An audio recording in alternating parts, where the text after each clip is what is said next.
I noticed when you're asking about Caitlin a lot, you bring up other rookies as well. No league's ever about one player. That player could get hurt or whatever. So I think it's just to give recognition that in sports, people watch for compelling content and rivalries. And you can't do that alone as one person. This isn't just a sports story. It's a cautionary tale about how arrogance, short-sighted leadership, and one unforgivable mistake can sabotage an entire empire before it even has the chance to truly flourish. Never seen a company fumble the bag so hard like the WNBA fumbled Caitlin Clark. It sucks that so much of it was riddled with so much drama and so much negativity. The WNBA held the golden ticket in its hands, a generational star who was not only great on the court but also a cultural phenomenon. Caitlin Clark wasn't merely a player piling up points. She was a movement, a brand, a force of nature who pulled millions of new eyes into women's basketball almost overnight. For a league that had spent nearly 3 decades clawing for mainstream attention, this was supposed to be their crowning moment, their breakthrough, their validation. And yet, instead of embracing her as the savior who could rewrite the sport's future, they treated her as disposable. Here in the W, we pride ourselves on having a super welcoming, Don't get stoned! calm, low-stakes environment, Boston will hoist. She hit it! where communication is highly valued. Well, it's getting chippy. Collaboration is always encouraged. Oh, what a pick! We are devoted to working extra hard. We've been delivering astounding results since 1997. Back to back. Because this is a place where basketball matters. Beautiful pass and a good catch and finish. Big time! And if you love Oh, Enrique! real Thomas with the spin move! basketball, Unforgettable finish! welcome to the W. In the process, they committed a blunder so massive that it may cast a shadow over the league for decades to come. What began as a fairy tale has twisted into an all-out war, and Caitlin Clark is taking her revenge, not by shouting into microphones or venting on social media, but with something far more devastating: leverage. She's exposing the WNBA's incompetence in the only place that truly matters, the boardroom. They try so long to get respect for women's basketball, and then they treat it like a junior high school girl's locker room. Junior high school girl antics on the court. Instead of playing the game, they got to be drama because they're jealous. Instead of letting their skills speak for themselves, they got to be drama because they're jealous. The best part? The Sharks are already circling. Rival leagues, billionaire investors, and even celebrities far removed from sports all recognize what the WNBA stubbornly refuses to admit: Caitlin Clark is bigger than the league itself. So how did everything unravel? How did the WNBA mishandle the most electrifying athlete in years so badly that her rookie and sophomore seasons became less about triumph and more about betrayal? Stick with me, because once you see the numbers, the disrespect, and the offers already rolling in from outside the league, you'll realize this wasn't simple mismanagement. This was malpractice. This was the kind of catastrophic blunder that rewrites history books. We have heard nothing from the WNBA, absolutely nothing. Brittany Griner elbowing Caitlin Clark in a crazy way and then calling her a trash white girl. And Brittany Griner has not commented, which I find significant. I've watched that video countless times, and it sure looks like Brittany Griner says, white girl. When Clark first stormed onto the national stage, it didn't feel like a typical top draft pick arriving. It felt like a cultural turning point. From the moment she torched defenses in college, Clark wasn't just breaking records. She was redefining what women's sports could be in America. Each game became an event. Ratings skyrocketed. Highlights spread like wildfire. Kids across the country were jacking up logo range threes on playgrounds, mimicking her style. She was more than an athlete. She was a cultural symbol. By the time draft night arrived, her story was already larger than life. Higher television ratings, higher attendance figures. Ladies and gentlemen, that doesn't come courtesy of a league. It comes courtesy of the players that play in the league. And in her case, she was the most popular, which means she could have helped your bottom line, which means you should have seen that from day one and maximized it. But you didn't do it. This wasn't just the WNBA selecting another talented guard. This was the coronation the league had been waiting for. Lightning in a bottle. A single player strong enough to drag an entire sport into the mainstream. The impact was immediate. Tickets for Indiana Fever games vanished in hours. Resale prices tripled overnight. Entire arenas brimmed with fans, many of them attending their first ever WNBA contest, simply because Caitlin Clark was there. She was instant box office. Ratings followed suit, with broadcasts featuring her blowing past anything the league had seen before. Attendance records crumbled, merchandise sales exploded. Even casual sports fans who hadn't cared about the WNBA in years were now glued to Clark's every move. In a matter of months, she had done what 2 decades of slogans, rebrands, and marketing campaigns had failed to accomplish. She made the WNBA relevant. And everybody talking about other WNBA players not being appreciated. Nobody insulted them. Nobody dismissed their contribution. We were simply saying, despite the contributions for years and years and years, a lot of people didn't care. Fair or not, until Caitlin Clark came along. It should have been the start of a golden age. But what looked like a dream from the outside quickly soured on the inside. Because while Caitlin Clark delivered everything the league could have dreamed of, the WNBA repaid her with the kind of disrespect that will haunt them forever. Let's talk numbers, because they make the betrayal obvious. Her Indiana Fever didn't just improve attendance, they obliterated history. By the end of the season, the Fever had drawn over 200,000 fans through the turnstiles. That's not just impressive, it's a league-altering number, higher than any other team had ever managed. 200,000 butts in seats. That's not growth, that's a revolution. It didn't stop there. National broadcast viewership surged by 21%. Think about that. For a league that had begged for attention for decades, this wasn't incremental progress, it was survival. Clark was a walking economic engine. Every time she laced up, arenas swelled, merchandise flew off shelves, television numbers soared. She wasn't just an athlete, she was the heartbeat of the entire league. And all this came from a rookie, barely scratching the surface of her prime. Now stop for a second and think about how long the WNBA has been searching for this moment. For nearly 30 years, they tried every trick in the book. Slogans, rebrands, partnerships. None of it worked. Then Caitlin Clark arrived, and suddenly the impossible became reality. She was the difference between a league fighting for oxygen and a league finally thriving. She was the goose laying golden eggs every single night. And yet, instead of treating her as the treasure she was, the league decided to insult her in the worst way possible, on her paycheck. Let's lay it bare. Clark's rookie contract was 4 years long, totaling just $338,000. Break it down, and that's about $85,000 a year. $85,000, that's less than some middle managers make at a tech startup. Less than many assistant coaches in men's basketball pocket. And it's supposed to be the salary for the one woman literally keeping the league afloat. It was an insult written in black and white. Rano, compare it to the NBA. A #1 overall draft pick across the hall signs a rookie deal worth around $55 million over 4 years. That's not a typo. $55 million versus $338,000. That's not just a gap, it's a canyon.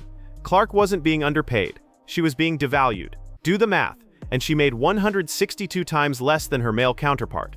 Not 10% less, not half as much, 162 times less. That isn't just a wage gap, it's a declaration. It told the world, we don't value her. And once that disrespect went public, the ripple effect was brutal. Because when a league devalues its own star, it signals something far worse. It tells opponents, she's fair game, she isn't special, she isn't protected, she's just another rookie. And that's when the disrespect leapt off the contract page and onto the court.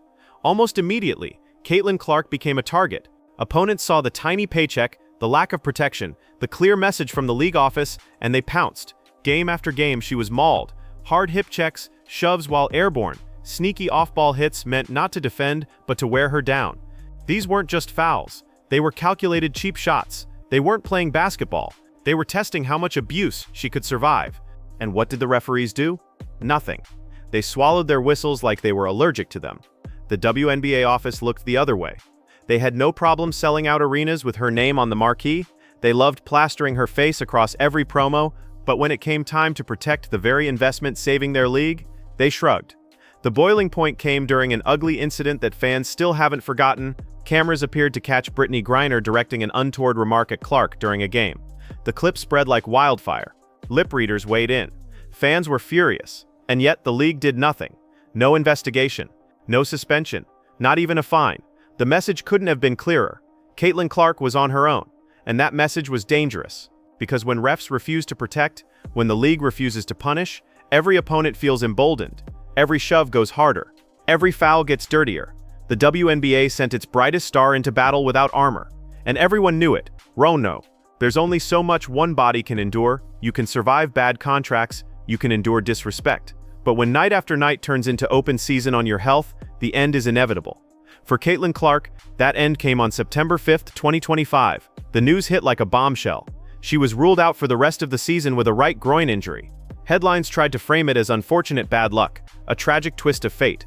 But let's not sugarcoat it. This wasn't random chance. This wasn't bad luck. This was the bill coming due. This was months of negligence finally cashing in. The WNBA's failure to protect Caitlin Clark had just cost them everything. Think back to what Caitlin Clark endured in her first 2 seasons.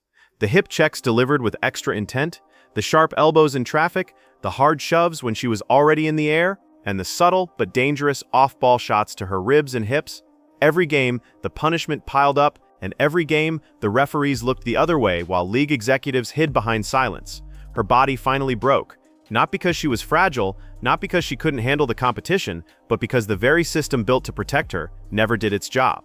This injury wasn't bad luck, it was the inevitable result of negligence. And in that moment, the WNBA didn't just lose its brightest star, they revealed to the world that they were incapable of protecting the one person who had saved them from irrelevance. But here's where the story pivots. As Clark sat sidelined, rehabbing from pain the league allowed to pile up, others were watching: rival leagues, investors, billionaire entrepreneurs. They saw the WNBA's golden goose battered and limping, left unprotected by the very institution that had cashed her name on every ticket and jersey. And unlike the WNBA, these outsiders understood her worth. They weren't vultures. They were visionaries. And as soon as Caitlin Clark went down, the real power players began circling. They weren't waiting to scavenge. They were preparing to offer her something the WNBA never would respect: protection and money that actually matched her value. Ironically, what looked like her lowest point became the spark for her greatest leverage. The WNBA thought it had Clark boxed in. They believed that rookie contract bound her, trapped her in a system that could underpay her, exploit her, and still force her to smile, lace up, and keep carrying the entire league on her shoulders. What they didn't realize was that the injury changed everything. It didn't weaken her, it exposed them. Suddenly the balance of power shifted. Doors that had been shut for years flew wide open. The first came from a bold challenger. Unrivaled, a new 3-on-3 league founded by Brianna Stewart and Nafisa Collier, with Gino Ariema deeply tied to its vision. Unlike the WNBA, Unrivaled didn't see Clark as a cost to contain. They saw her as the cornerstone. They put an offer on the table that turned heads instantly, over $1 million per year, plus something far more important, an equity stake in the league itself.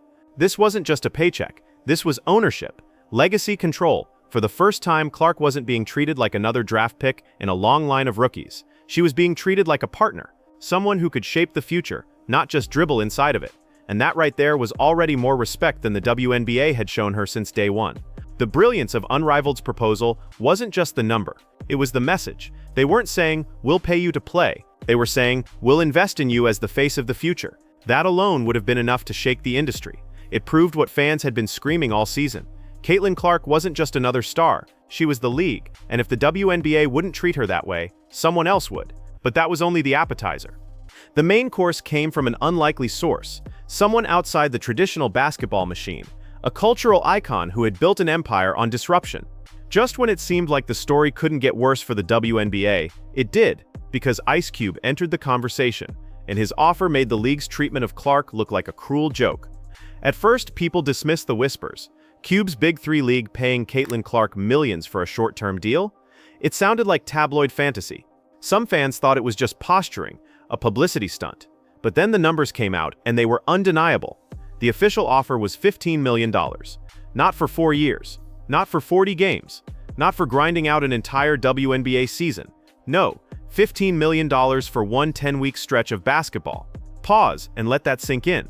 The WNBA locked Clark into a 4-year rookie contract worth just $338,000 total, barely $85,000 per year. Cube walked in and said, "How about $15 million for 10 weeks? That's not a negotiation. That's a public shaming. That's someone standing on the rooftop with a bullhorn yelling to the world, the WNBA has no clue what its most valuable asset is worth." Wrong. This wasn't just about Clark's bank account. It was about optics. The Big Three didn't just outbid the WNBA. They exposed it. They proved that a rapper turned businessman understood Caitlin Clark's market value better than the very league built on her shoulders. That $15 million figure didn't just dwarf her paycheck, it obliterated it. And overnight, the narrative flipped. The The WNBA wasn't protecting Clark. They weren't empowering her. They were undercutting her. And now, the receipts were out in the open for everyone to see. This wasn't a simple contract discrepancy. This was revenge. Revenge written in dollar signs. Revenge on a league that thought they could get away with paying pennies while raking in gold from her image. And suddenly, the power dynamic shifted forever. Caitlin Clark didn't need the WNBA anymore, but the WNBA, they couldn't survive without her. For months, league executives had operated under a dangerous illusion. They thought Clark was locked in, trapped, with nowhere to go. They figured they could take her for granted, because what else could she do? Then Ice Cube dropped the $15 million bombshell, and everything changed. That number wasn't just about money. It was a declaration of independence. It validated everything fans had believed since day one. Caitlin Clark's true worth dwarfed the WNBA's imagination. She wasn't a six-figure player. She wasn't even a seven-figure player. She was an eight-figure superstar. And the most humiliating part? She had gotten there without ever asking for their approval. Think about the symbolism. The WNBA marketed Clark as the face of its future, but never gave her the treatment that came with it. Cube didn't just pay her, he validated her. He told the world, "You're not crazy for believing this woman is worth everything." He confirmed that the WNBA had no clue how to handle its golden goose, and that validation, that external stamp of respect, is where the real revenge begins. Because the damage isn't whether Clark accepts the contract tomorrow. The damage is that the offer exists. It hangs over the WNBA like a storm cloud. Every press conference, every boardroom meeting, every sponsor call, there's that number, $15 million. It's in the room, whether Kathy Engelbert likes it or not. And with that single move, Caitlin Clark gained something no WNBA player had ever truly held before. Leverage to demand protection. Leverage to demand real respect. Leverage to negotiate not just her salary, but her role in shaping the future of women's basketball. And that's the league's nightmare. Because once a player realizes she doesn't need the institution anymore, the institution loses control. The WNBA can't put Caitlin Clark back in the box.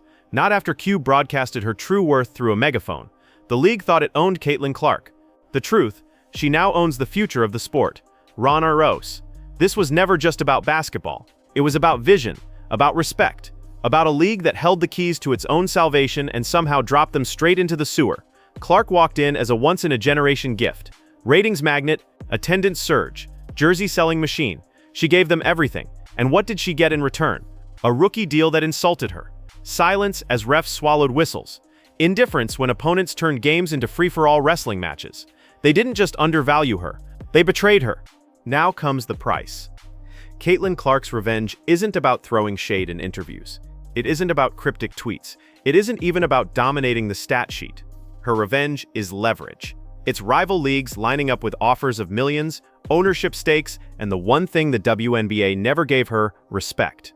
Ice Cube's $15 million bombshell didn't just shake the market, it flipped the balance of power. The WNBA thought Clark needed them. The truth is, they needed her. And now, for the first time, a single player controls the fate of an entire league. So the question is simple. When her contract ends, does Caitlin Clark stay loyal to the institution that disrespected her? Or does she walk away, taking her millions of fans, her economic clout, and her cultural weight somewhere else? The WNBA had its chance. They had their savior. They had the golden moment every struggling league dreams about, and they fumbled it.